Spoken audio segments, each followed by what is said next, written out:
اللہ تعالی وبرکاتہ۔ وعلیکم السلام ورحمۃ اللہ وبرکاتہ۔ خدا کے فضل سے ہم پر ہے سایہ غوث اعظم کا، خدا کے فضل سے ہم پر ہے سایہ غوث اعظم کا، ہمیں دونوں جہاں میں ہے سہارا غوث اعظم کا، ہمیں دونوں جہاں میں ہے سہارا غوث اعظم کا۔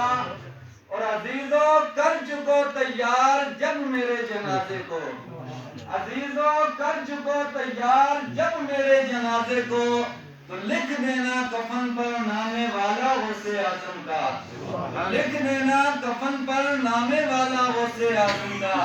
اور رسول پاک کا دشمن ہے دشمن غوث اعظم کا، رسول پاک کا دشمن ہے دشمن غوث اعظم کا، رسول پاک کا پیارا ہے پیارا غوث اعظم کا۔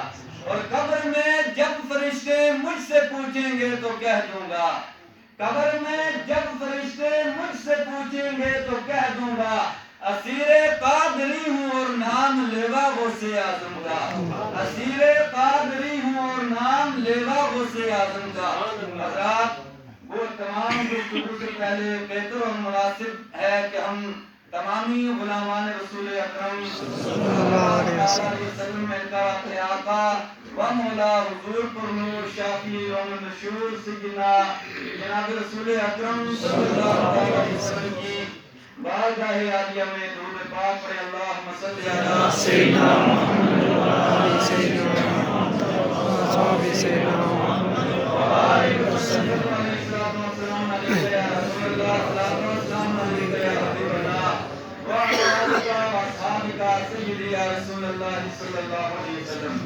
حضرات اس ٹائم ہم اللہ کے پیارے رسول جناب محمد عربی صلی اللہ تعالیٰ علیہ وسلم کی امت کے اس مرد کلندر کے عرس پاک میں حاضر ہیں جس سے ساری دنیا بے کسوں کے کس اور بے بسوں کے بس سیدنا بابا جی صاحب لاروی علیہ رحمت و رضوان کے نامی اسم گرامی سے جانتے اور پہچانتے ہیں۔ تو انشاءاللہ آپ نے بارہا ان کا ذکر نعمت سنا بھی ہے، آپ آگے بھی سنیں گے۔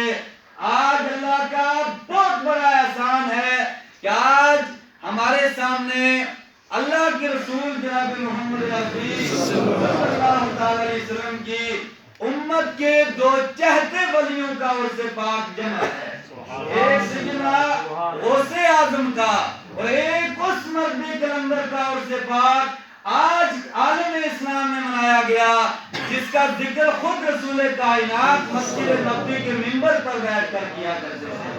اور میرے آقا نے ارشاد فرمایا تھا، حب ابی بکر و شکرہ واجب علی امتی، ابو بکر کا کہ محبت اور ان کا شکر میری امت پر اللہ نے واجب کر دیا ہے۔ اس مرد کلندر سیدنا صدیق اکبر کا عرس پاک عالم اسلام میں منایا گیا۔ اور سلسلہ نقشبندیہ جتنے بھی احباب یہاں پہ بیٹھے ہیں الحمدللہ ہمارا تعلق سلسلہ عالیہ نقشبندیہ کے ساتھ ہے، اور سلسلہ نقشبندیہ کی سب سے پہلی کڑی، سب سے پہلا زینہ، سب سے پہلا رہنما ساری کائنات میں اگر ہے تو جناب صدیق اکبر رضی اللہ تعالیٰ عنہ کی ذات پاک ہے۔ اس لیے میں بہتر اور مناسب سمجھتا ہوں کہ میں ان کا تھوڑا سا ذکر آپ کے سامنے کروں گا۔ اللہ اس ذکر سے ہمارے قلوب کو ایمان کی معرفت سے منور فرمائے، اور اس پوری محفل کو اللہ صدیق اکبر رضی اللہ تعالیٰ عنہ عشق اور ان کی محبت عطا فرمائے۔ دوستو یوں سو یہ سلسلہ عالیہ نقشبندیہ جو ہے یہ پورے کا پورا عشق رسول کائنات کے معمور سلسلہ ہے۔ اس کے بانی حضرت سیدنا خواجہ بہاؤ الدین نقشبند رضی اللہ تعالیٰ عنہ نے ایک نعت پاک لکھی تھی، اس نعت کا پہلا مصرع ہے، مفلسانیم آمدہ در کوہ تو شین اللہ از جمال روئے تو۔ یہ نعت جب انہوں نے لکھی تھی، لکھنے کے بعد انہوں نے یہ وصیت کی تھی، جب میرا جنازہ تیار ہو جائے گا، میرا جنازہ اٹھایا جائے گا، اس وقت میرے مریدوں میں 4 لوگ مل کر میری یہ نعت پڑھنا، اللہ اس نعت کی توسل سے میرے جنازے پر بھی رحم فرمائے گا۔ ان کا جنازہ تیار ہوا، غسل دیا گیا، جنازہ اٹھایا گیا، تابوت میں جنازہ رکھا تھا، 4 خوشیان لوگ آئے، ان نے مل کے ان کا جنازہ اٹھایا۔ جیسے جنازہ اٹھا کر آگے بڑھنے لگے تو کسی خوش نصیب نے آ کر یہ نعت پڑھنا شروع کیا۔ جیسے ان نے 2-3 مصرے پڑھے تو خواجہ بہاؤالدین نقشبند نے اپنے کفن سے دونوں ہاتھ باہر نکال لیے، ایسے ہاتھ لہرانے لگے۔ جب ان کے ہاتھ ہوا میں لہرائے جانے لگے، لوگوں نے سمجھا کہ جس کو ہم مردہ سمجھ کر جنازہ اٹھا کے لے کے جا رہے تھے، یہ تو کوئی مردہ نہیں ہے، یہ تو کوئی مرا ہی نہیں ہے۔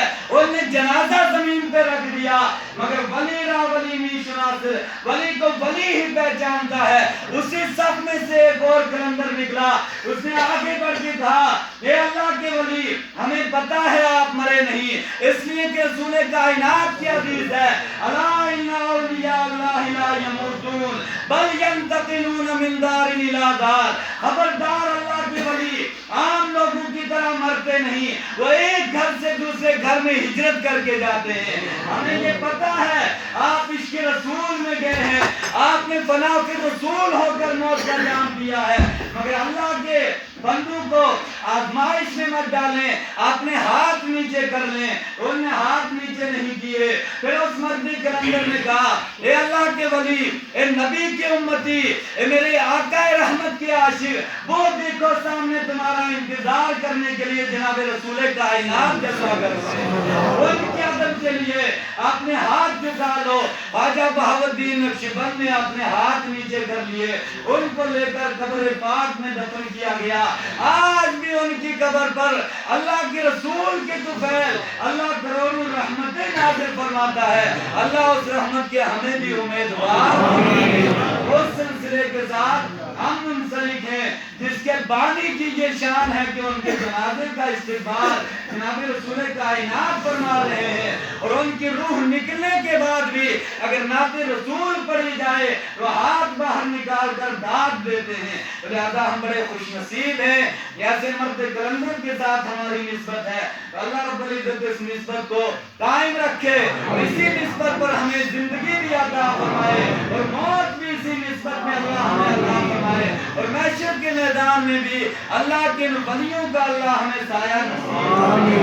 اب انشاءاللہ میں بڑی مختصر سی بات سیدنا صدیق اکبر رضی اللہ تعالیٰ عنہ کے تعلق سے عرض کر کے اپنی گفتگو کو ختم کروں گا۔ دوستو، آج عالم اسلام میں ان کا عرس پاک منایا گیا، اور اس سلسلہ عالیہ نقشبندیہ کے بہت سارے نام تاریخ میں آئے ہیں۔ بعد میں یہ سلسلہ نقشبند کے نام سے زیادہ معروف ہو گیا۔ الحمدللہ یہاں پہ استاد العلماء حضرت علامہ مولانا مفتی غلام محی الدین صاحب بھی تشریف فرما ہے۔ پہلے اس سلسلے کو ایک دور میں سلسلہ صدیقیہ بھی کہا گیا، پھر سلسلہ خواجگان، سلسلہ طفیلیہ، مختلف اس کی اسماء تاریخ میں درج ہیں، مگر جب آ کر خواجہ بہاؤالدین نقشبند نے اس سلسلے کی ترویج و اشاعت فرمائی، اس دن سے قیامت تک اس سلسلے کو سلسلہ نقشبندیہ کہا جانے لگا۔ الحمدللہ ہماری بھی نسبت اسی کے ساتھ ہے۔ اس کے سب سے عظیم ترین بانی اور ان کے معمار اول حضرت سیدنا صدیق اکبر کا بھی آج عرس پاک منایا گیا، اور ہمارے پیر و مرشد غوث العباس سیدنا بابا جی صاحب لاروی علیہ رحمت و رضوان کا بھی عرس پاک ہے۔ لہذا میں انشاءاللہ ان کے تعلق سے 2 باتیں آپ کے سامنے عرض کر کے اپنی بات ختم کروں گا۔ اللہ رب العزت نے اس ساری کائنات میں بہت سارے عاشقان رسول بھی پیدا فرمائے۔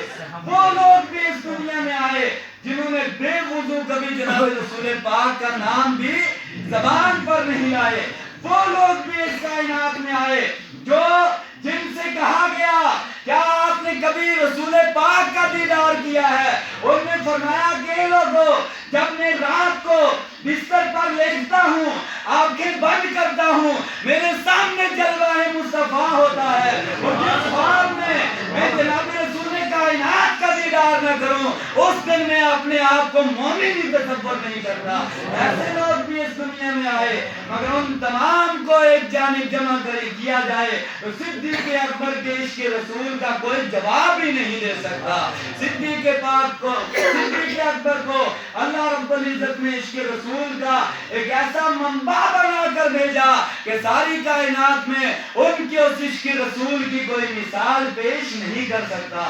آج انشاءاللہ میں ان کے عشق رسول اور ان کے عدم رسول کے تعلق سے 2-3 باتیں آپ کے سامنے عرض کروں گا. دوستو، سب سے پہلے اس دنیا میں آج ہم ایک مرد کلندر کے عرس میں آئے ہیں. آج بابا جی صاحب لاروی علیہ رحمت کا عرس ہوا. آج سردی کے موسم میں نہ جانے کس مقام سے آج غلامان بابا جی صاحب یہاں پہ حاضر ہیں. کسی کے گھر کوئی پیغام نہیں گیا، کوئی بلانے والا نہیں گیا، کسی نے دعوت نہیں دی. جس نے سنا تو وہ چل کے آ گیا. آخر وجہ کیا ہے کہ جناب بابا جی صاحب لاروی کی ساری کائنات دیوانی ہے. اس کی اصل وجہ یہ ہے کہ بابا جی صاحب لاروی نے اپنی زندگی میں وفا کی ہے تو ایک ذات سے، جس ذات کو مصطفیٰ جان رحمت کہا جاتا ہے. میرے آقا سے وفا کی تھی، آقا سے عشق کیا تھا، آقا سے محبت کی تھی. اللہ نے اس عشق اور محبت کا یہ صلہ دے دیا کہ قیامت تک لوگوں کے دلوں پر حکومت جناب بابا جی صاحب لاروی کی رہے گی. وجہ یہ ہے کہ وہ جناب رسول پاک صلی اللہ علیہ وسلم کے عاشق صادق تھے. ایسے کروڑ عاشق جا کر جناب صدیق اکبر رضی اللہ تعالیٰ عنہ کی بارگاہ میں جھک جاتے ہیں تو ان نے رسول پاک سے ایسی وفا اور ایسی محبت کی کہ ان کی محبت کی کوئی مثال پیش نہیں. ایک حدیث پاک میں ہے، میرے اور آپ کے پیارے آقا جناب رسول پاک صلی اللہ تعالیٰ علیہ وسلم ایک مرتبہ میرے آقا بیٹھے ہوئے تھے. آقا نے ارشاد فرمایا کہ میرے صحابیوں، آج میں تمہیں ایک بات بتانا چاہتا ہوں. صحابہ ہمہ تن گوشت تھے اور جب میرے آقا کوئی صحابہ سے گفتگو فرماتے تو صحیح بخاری کی حدیث پاک ہے، صحابہ میرے آقا کی گفتگو اس شان کے ساتھ سنا کرتے تھے کہ کوئی اپنی نظر اٹھا کر بھی نہ دیکھتا، کوئی حرکت بھی نہ کرتا، کوئی دوسری جانب متوجہ بھی نہ ہوتے. وہ صحابہ اس شان کے ساتھ مصطفیٰ جان رحمت کی گفتگو سنتے جیسے کہ ان کے سر پہ کوئی پرندہ بیٹھا ہوا ہے. وہ حرکت کرنے سے ڈرتے ہیں کہ پرندہ اڑ نہ جائے. ایسے باادب ہو کر جناب رسول پاک صلی اللہ علیہ وسلم کی گفتگو سنتے. میرے آقا نے ان میں ارشاد فرمایا، حبب الیہ فی دنیاکم ثلاث، اے لوگوں میں مجھے تمہاری اس دنیا میں 3 چیزیں بہت عزیز ہیں. صحابہ جب وہ گفتگو سننے لگے میرے آقا نے فرمایا 3 والنساء وجعلت قرۃ عینی فی الصلاۃ، مجھے اس دنیا میں خوشبو بہت زیادہ پسند ہے، خوشبو مجھے بہت زیادہ پسند ہے. اس لیے علماء، آپ نے اکثر مجلسوں میں یہ سنا ہوگا کہ جمعہ کے دن خوشبو لگا کے آنے کا کیا فائدہ ہوتا ہے. مجلس میں خوشبو لگا کے آنے میں کیا فائدہ ہوتا ہے. جس رسول پاک نے خوشبو کو پسند کیا، میرے آقا کی اپنی شان یہ ہے کہ اگر آقا دو جہاں صبح کے ٹائم کسی کے رخسار پر ہاتھ پھیر دیتے تو شام تک اس کی وہ گال اور رخسار خوشبو سے معطر رہتی ہے. اور ایک حدیث میں آیا ہے، ایک مرتبہ میرے آقا بیٹھے ہوئے تھے تو کوئی صحابی آئے رسول پاک کی بارگاہ میں تو آ کر عرض کرنے لگے، یا رسول اللہ صلی اللہ علیہ وسلم، میری بیٹی جوان ہو چکی ہے، مجھے اس کا نکاح کرنا ہے، مجھے اس کی شادی کروانی ہے، آپ میری کوئی مدد فرما دیں. آقا نے فرمایا کیسی مدد تجھے درکار ہے. میرے آقا نے فرمایا کیا کوئی درم درکار ہے یا کوئی اناج کی مدد کرنی ہے، مدد بتا کیسی کرنی ہے. اس نے عرض کیا، یا رسول اللہ مجھے تو کوئی اور مدد نہیں چاہیے، آپ خوشبو کا انتظام کر دیں، میری بیٹی کو دنیا میں خوشبو بہت پسند ہے. میرے آقا نے جب یہ سنا فرمایا کوئی بات نہیں.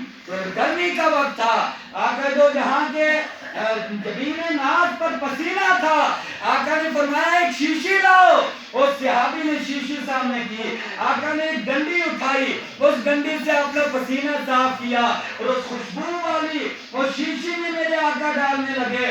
خوشبو وہ اپنا پسینہ شیشی میں بھر کے آقا نے فرمایا جا میرے صحابی لے جا. وہ صحابی لے کر اپنے گھر میں گئے تو لوگ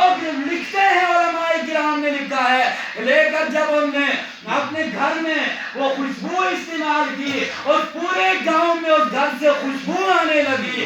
لوگوں نے اس گھر کا نام ہی رکھ دیا بیت الطیب یعنی خوشبو والا گھر. اور اس عورت اس بچی کی نسل سے جو بچے پیدا ہوئے وہ بغیر خوشبو لگانے کے اس سے ان کے جسم سے خوشبو آتی رہتی ہے. مدینہ مصطفیٰ صلی اللہ علیہ وسلم کی.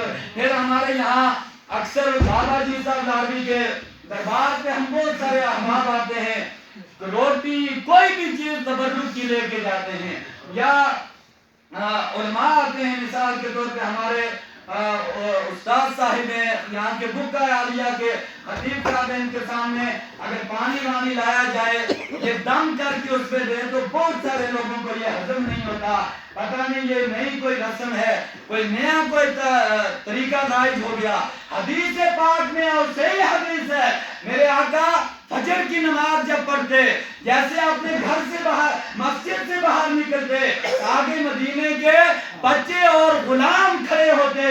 آقا تو جہاں جیسے باہر نکلتے وہ پانی آگے کرتے, آقا اپنی انگلیوں کو ہاتھ کو پانی میں ڈالتے رہتے, وہ پانی لے کر مریضوں کو پلاتے, اللہ ان کو شفا عطا فرماتا. برکت کی میں نے بات کی, تبرک کی میں نے بات کی, تو صحیح بخاری کی حدیث ہے آقا دو جہاں گرمی کے ٹائم میں دوپہر کے وقت میں حضرت سیدنا انس بن مالک کے گھر میں آرام فرما رہے تھے. ان کی والدہ ماجدہ حضرت ام سلیم رضی اللہ تعالیٰ عنہا آئی, انہوں نے دیکھا تو آقا دو جہاں ان کے گھر میں آرام فرما رہے ہیں. ایک چمڑے کا تکیہ رکھا ہے, آقا دو جہاں اس چمڑے کے تکیے پہ سر رکھ کے آرام فرما رہے تھے.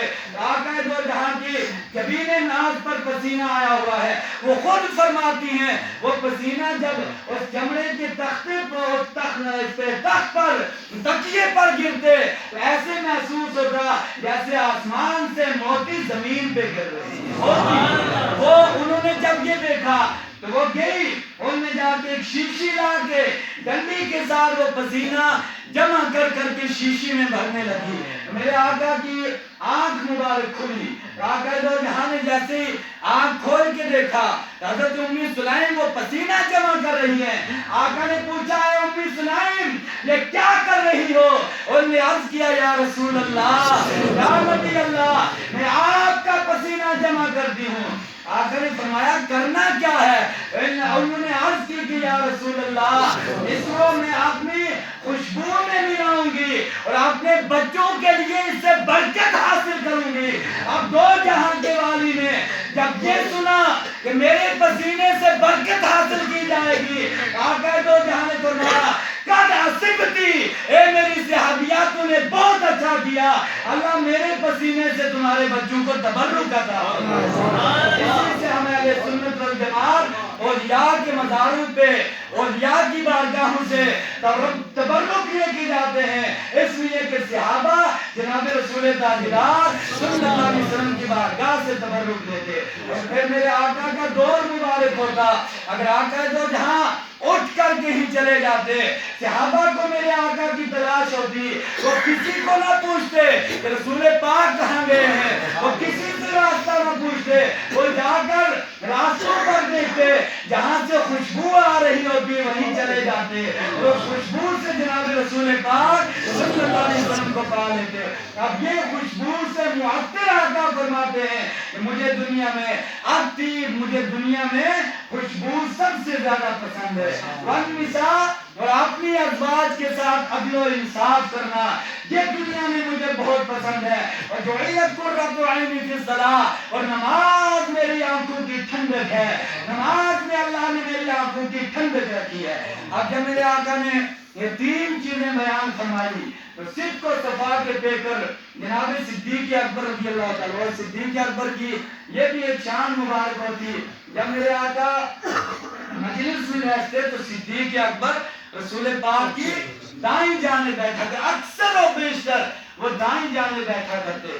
تو رسول پاک صلی اللہ علیہ وسلم کی یہ شان بھی ہوتی, جب میرے آقا کی بارگاہ میں کوئی چیز کھانے کی لائی جاتی, آقا اسے نوش فرماتے یا تناول فرماتے, فوری طور وہ ابو بکر کے حوالے کرتے. میرے آقا حضرت صدیق اکبر کے حوالے کرتے, وہ پھر اس کو تناول یا نوش فرماتے. ایک مرتبہ بہتی روایت کرتے ہیں کہ کوئی آدمی آیا، انہوں نے آ کر میرے آقا کی بارگاہ میں کنکریاں پیش کی، پتھر چھوٹے چھوٹے. وہ ایک الگ ہے وہ جو ابو جہل نے پیش کی تھی. وہ ابو جہل لے کے آیا تھا جو میرے آقا کا امتحان لے رہا تھا معاذاللہ. اس نے اپنی اس میں ہتھیلی میں بند کر کے کنکری پوچھی، اے محمد عربی اگر تو اللہ کا نبی ہے تو بتا میرے ہاتھ میں کیا ہے؟ آقا نے مسکرا کے فرمایا، اے ابو جہل کیا تم مجھ سے پوچھنے آیا ہے میں بتاؤں تیرے ہاتھ میں کیا ہے، یا وہ تیرے ہاتھ والی چیز بتائے کہ میں کون ہوں؟ اتنا کہنا تھا. ابو جہل کہنے لگا اگر یہ ہو جائے تو اور مزے کی بات ہے. میرے آقا نے اشارہ کیا، اس کے ہاتھ میں کنکریاں کہنے لگی، اشہد ان لا الہ الا اللہ اشہد ان محمد رسول اللہ. میرے آقا بیٹھے صحابی کنکری لے کے آیا، دریا کے کنارے سے کنکریاں چن کے لایا، اسے میرے آقا کی بارگاہ میں پیش کی.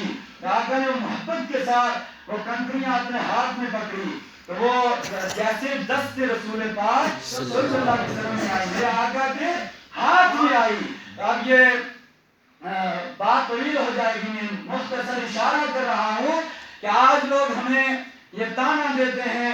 مثال کے طور پہ اللہ کے رسول صلی اللہ علیہ وسلم کی امت میں بہت سارے ولیوں نے مردے زندہ کیے، جن میں سیدنا غوث اعظم رضی اللہ تعالیٰ عنہ کی ذات پاک بھی ہے. آج لوگ ہمیں تانا سوال کرتے ہیں کہ حضرت عیسیٰ اور جناب رسول مختار صلی اللہ علیہ وسلم کے معجزات کے بارے میں وہ کہتے ہیں کہ حضرت عیسیٰ مردوں کو زندہ کیا کرتے تھے. تمہارے نبی نے کیا کیا ہے؟ میرے آقا نے بھی بیشتر مردوں کو زندہ کیا، مگر اس سے بڑھ کے بات یہ تھی کہ حضرت عیسیٰ اس انسان کو جو کل تک بولتا تھا، کھاتا تھا، سنتا تھا، پیتا تھا، اس کی روح نکل جاتی، اگر وہ موسیٰ عیسیٰ علیہ السلام کے سامنے جاتا وہ کم بھی اذن اللہ کہتے وہ زندہ ہو جاتا. مگر میرے آقا کی شان یہ ہے، اللہ نے ان کو یہ شان عطا فرمائی ہے کہ آقا دو جہاں کے سامنے اگر پکا ہوا گوشت جاتا جو کھانا بنا کر میرے آقا کی پلیٹ میں رکھ کر آقا کے سامنے پیش کیا جاتا، آقا اگر اس سے ہاتھ لگاتے اللہ اسے بھی زندہ فرما دیتا، زندہ ہو کر میرے آقا کے سے کلام کرتا. مثال کے طور پہ صحیح بخاری کی حدیث ہے، حضرت جابر روایت کرتے ہیں ہم جب رسول پاک کے ساتھ کھانا کھاتے تو جب میرے آقا کوئی گوشت کا ٹکڑا، لقمہ یا روٹی کا ٹکڑا اٹھاتے اپنے ہاتھ میں اٹھا کر اپنے منہ کی جانب لیتے، جیسے وہ میرے آقا کے منہ مبارک کے قریب جاتا وہ زور سے کہتا سبحان اللہ، وہ کہتا سبحان اللہ یا کہتا الحمدللہ. تو اس کا مطلب یہ نکلا کہ آقا جو جہاں پکے ہوئے گوشت سے ہاتھ لگاتے اللہ اسے بھی زندگی عطا فرما دیتا. اس کے علاوہ بہت سارے وہ میرے آقا کی مسجد کا جو ستون بولا تھا یا آپ نے اکثر سنا ہوگا، آپ میرے آقا کے سامنے جیسے وہ پتھر پیش کیے کنکری، رسول مختار نے اپنے ہاتھ میں پکڑی تو کنکری زور سے کہنے لگی اشہد ان لا الہ الا اللہ اشہد ان محمد رسول اللہ. صحابہ کو کوئی شک شبہ تو تھا نہیں، جیسے ہم نے کنکریوں نے کلمہ پڑھا میرے آقا کے صحابہ کا ایمان اور مضبوط ہو گیا. آقا نے فوری طور وہ کنکری حضرت سیدنا صدیق اکبر رضی اللہ تعالیٰ عنہ کے ہاتھ میں دی. ان نے وہ کنکریاں جب رسول مختار کے ہاتھ سے پکڑی، جیسے ان نے مٹھی بند کی ان کے ہاتھ میں بھی کہنے لگی اشہد ان لا الہ الا اللہ وحدہ لا شریک لہ واشہد ان محمدًا عبدہ ورسولہ. حضرت ابو بکر نے جب یہ کنکری اپنے ہاتھ سے حضرت عمر کے ہاتھ میں دی تو حضرت عمر کے ہاتھ میں کنکری پڑتے خاموش ہو گئی، انہوں نے وہاں کلمہ نہیں پڑھا، حالانکہ وہ بھی بڑے جلیل القدر صحابی ہیں. جب کلمہ نہیں پڑھا تو صحابہ نے عرض کیا یا رسول اللہ بے جان کنکری آپ کے ہاتھ میں گئی، وہاں کلمہ پڑھا، ابو بکر کے ہاتھ میں گئی وہاں کلمہ پڑھا، عمر کے ہاتھ میں آئی یہاں خاموش کیوں ہو گئی؟ میرے آقا نے مسکرا کے فرمایا اے لوگوں میرے ابو بکر کے بارے میں مقابلہ مت کیا کرو، ابو بکر اور میری بات بھی ایک ہے، رات بھی ایک ہے. اللہ نے جیسا ابو بکر کو بنایا ویسا دوسرا کوئی نہیں بن سکتا. جناب صدیق اکبر رضی اللہ تعالیٰ عنہ. اب دوستو دنیا میں سب کچھ اللہ رب العزت عطا فرماتا ہے. اللہ قادر مطلق ہے، وہ توفیق نہ دے تو کوئی اللہ کی عبادت بھی نہیں کر سکتا. اللہ کی توفیق شامل حال نہ ہوتی تو اس لیے ہم جی صاحب کے دربار میں بھی حاضر نہ ہوتے.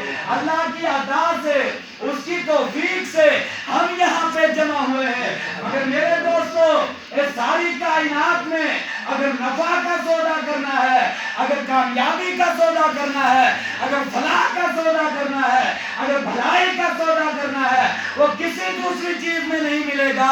وہ صرف جناب رسول کائنات صلی اللہ علیہ وسلم کے در کی غلامی میں ملے گا اور میرے آقا کے عشق اور محبت میں ملے گا. اس کی میں آپ کے سامنے مثال رکھ کے انشاءاللہ بات ختم کروں گا. اور جو ولیوں کے ساتھ منسلک ہوگا وہ انسان کبھی جھوٹ نہیں بول سکتا. یہ حقیقت بات ہے کہ جناب بابا جی صاحب لاروی علیہ رحمٰن نے ساری عمر سچ کا دامن ہاتھ میں پکڑا. تو جو جھوٹ بولے گا اس کا تعلق ان کے ساتھ مضبوط نہیں ہو سکتا. نماز چھوڑ کر ولیوں کا دامن پکڑنے کا دعویٰ کرنے والوں، اگر ولیوں کے دامن سے انسان کو اگر وابستگی اختیار کرنی ہے، اس کی واحد شرط یہ ہے کہ نمازوں کو اپنے دل میں بسا کے 5 ٹائم کی نماز پڑھنی ہے. اگر نماز چھوڑ کر اور یا کی عقیدت کا دعویٰ کیا جائے گا تو یہ بالکل جھوٹ ہے. اس لیے کہ ولیوں کا عقیدت مند انسان کبھی نماز چھوڑ ہی نہیں سکتا.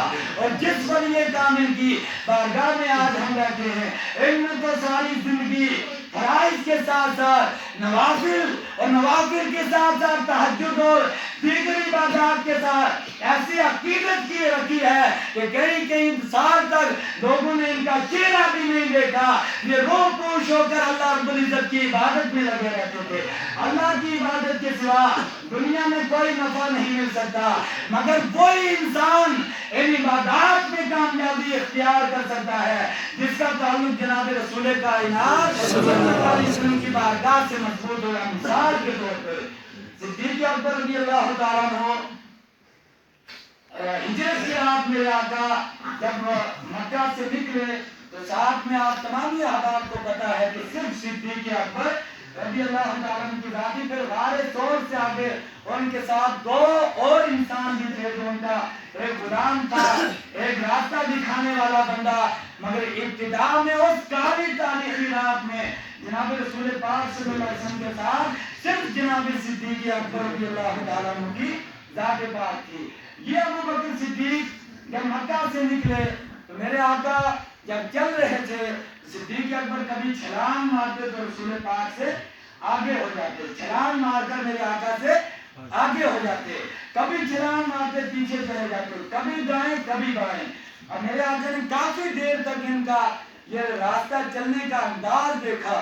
رسول مختار صلی اللہ علیہ وسلم نے مڑ کر پوچھا کہ ابو بکر بتا، کبھی آگے کبھی پیچھے، کبھی دائیں کبھی بائیں، یہ کیا ماجرا ہے؟ تو انہوں نے عرض کیا یا رسول اللہ صلی اللہ علیہ وسلم، میرا دل یہ کہاں ہو کہ میں آپ سے آگے قدم رکھ سکوں، آپ سے آگے قدم رکھ سکوں. اور اس کی مثال بھی پھر ان نے دوسرے انداز میں دیا جو صحیح بخاری کتاب الاذان کی حدیث ہے.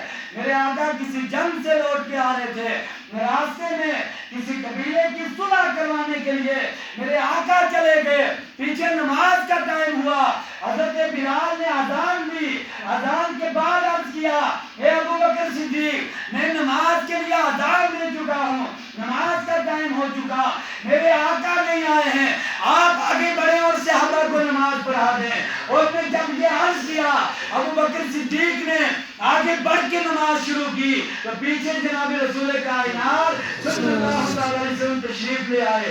میرے آقا صف چیر کے پہلی صف میں آ کر کھڑے ہو گئے.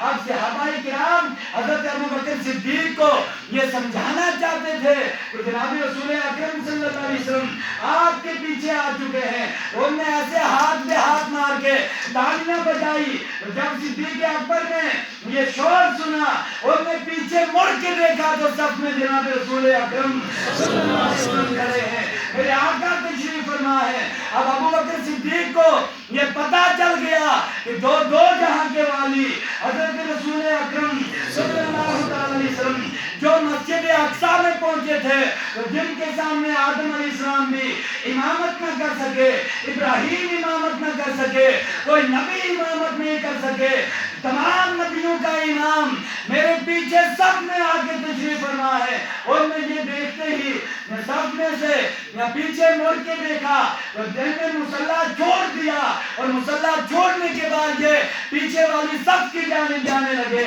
میرے آقا نے جب حضرت ابو بکر کو پیچھے آتے دیکھا تو میرے آقا نے مسکرا کے فرمایا، او ابو بکر کوئی بات نہیں، آج تو مصلی پہ کھڑا ہو جا اور آمنہ کا لال سب میں کھڑا ہو کے نماز پڑھ لے گا، تو نماز پڑھا دے، میں مقتدی بن کے نماز پڑھ لوں گا۔ میرے آقا نے اشارہ فرما کے فرمایا نماز پوری کرو۔ یہ پھر سب سے آگے بڑھے، جا کر اس مصلی پر کھڑے ہوئے اور ہاتھ اٹھا کے کہا، اے باری تعالیٰ تیرا شکر ہے کہ آج تیرے محبوب نے مجھے نماز پڑھانے کا حکم دے دیا۔ یہ کہتے ہی وہ صف میں مل گئے، میرے آقا نے نماز پڑھائی، سلام پھیرا، حضرت ابو بکر کو پوچھا، اے ابو بکر صدیق آج یہ بتا میں نے جب تجھے نماز پڑھانے کا حکم دیا پھر پیچھے کیوں ہٹا؟ تو انہوں نے ہاتھ جوڑ کے کہا، فدا کا امی و ابی کا یا رسول اللہ، یا رسول اللہ آپ پر میرے ماں باپ قربان ہو جائے، اگرچہ آپ نے حکم دیا آگے ابو بکر کھڑا تھا مگر میں وہ دل کہاں سے لاتا کہ میں آپ کے سامنے کھڑا ہو کر نماز پڑھاتا۔ میرے آقا یہ ابو قحافہ کے بیٹے کی کیا طاقت تھی کہ وہ آمنہ کے لاڈ کے سامنے کھڑا ہو کر نماز پڑھاتا۔ میرے آقا میں آپ کے ادب کی خاطر سب میں مل گیا۔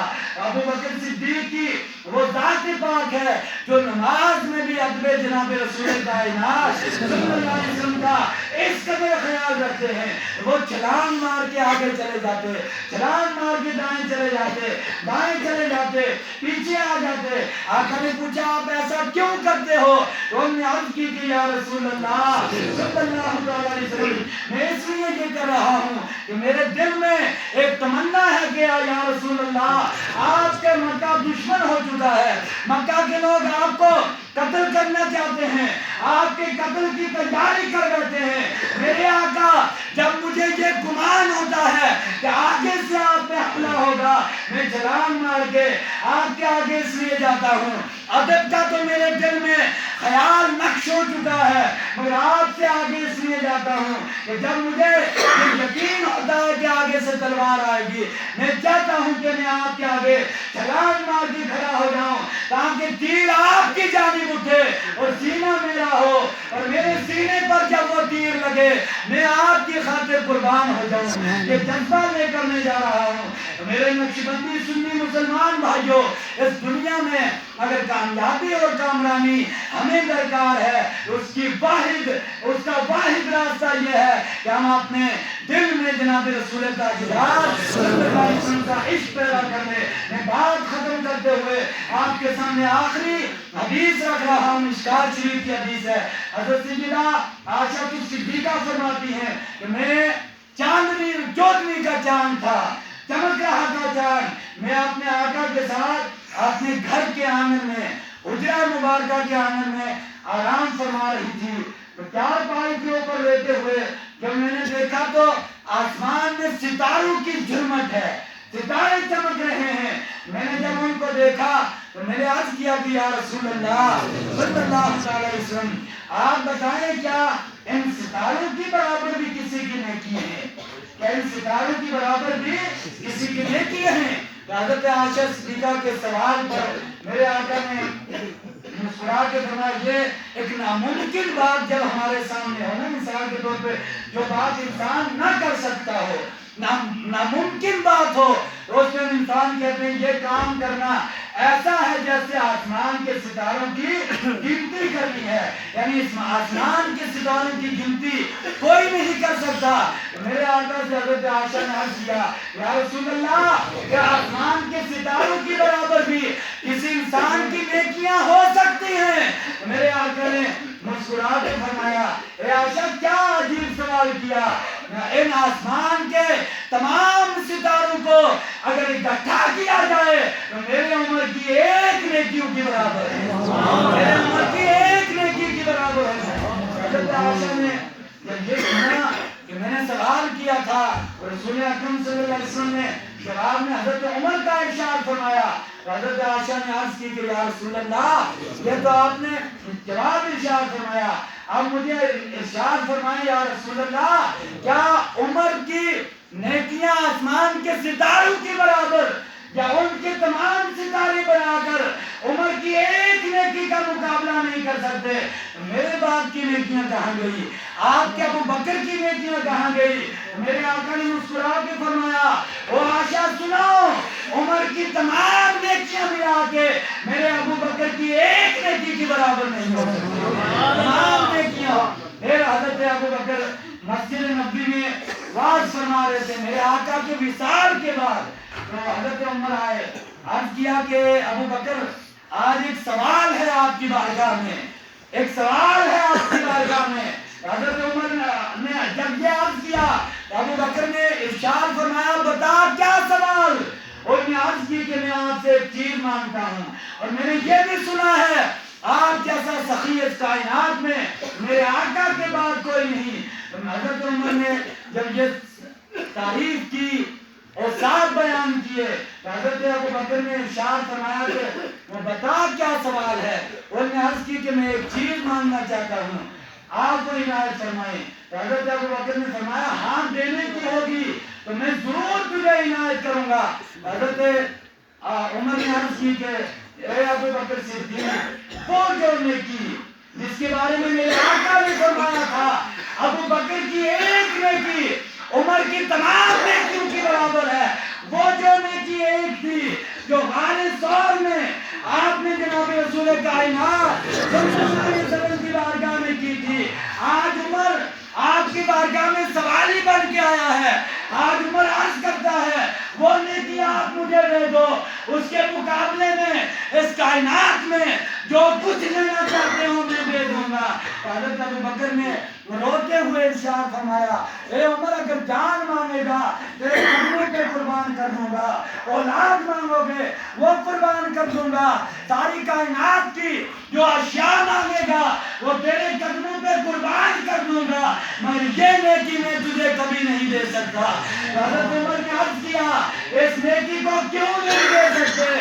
اور نے فرمایا اگر محشر کے میدان میں پروردگار مجھ سے پوچھے گا ابو بکر میں نے تجھے افضل البشر بعد الانبیاء بنا کر بھیجا، آپ نے محبوب کا خلیفہ بنایا، امیر المومنین بنایا، اس ساری کائنات میں تو میرے لیے کیا لایا ہے؟ میں اس وقت اپنے پروردگار کی بارگاہ میں ہاتھ جوڑ کے عرض کروں گا اے رب ذوالجلال وہ ساری کائنات میں غار ثور میں آپ نے آقا جناب رسول کائنات پر آپ نے جان قربان کر کے وہ ایک نیکی لے کے آیا ہوں۔ ابو بکر نے فرمایا اس نیکی پر میں اپنی نجات کا دار و مدار سمجھتا ہوں۔ میرے دوستو اس دنیا میں اگر کامیابی اور کامرانی چاہتے ہو جی صاحب کا دامن پکڑ کے بارگاہ مصطفیٰ میں جڑ جاؤ، اپنا اٹھنا بیٹھنا، اپنا چلنا پھرنا اپنے آقا جناب رسول کائنات صلی اللہ علیہ وسلم کے عشق میں ڈال دو۔ یہی پیغام حضرت ابو بکر صدیق کے عرص پاک سے بھی ہمیں ملتا ہے، اور یہی پیغام جناب بابا جی صاحب لاہوری علیہ رحمت و رضوان کے عرص پاک سے بھی ہمیں ملتا ہے۔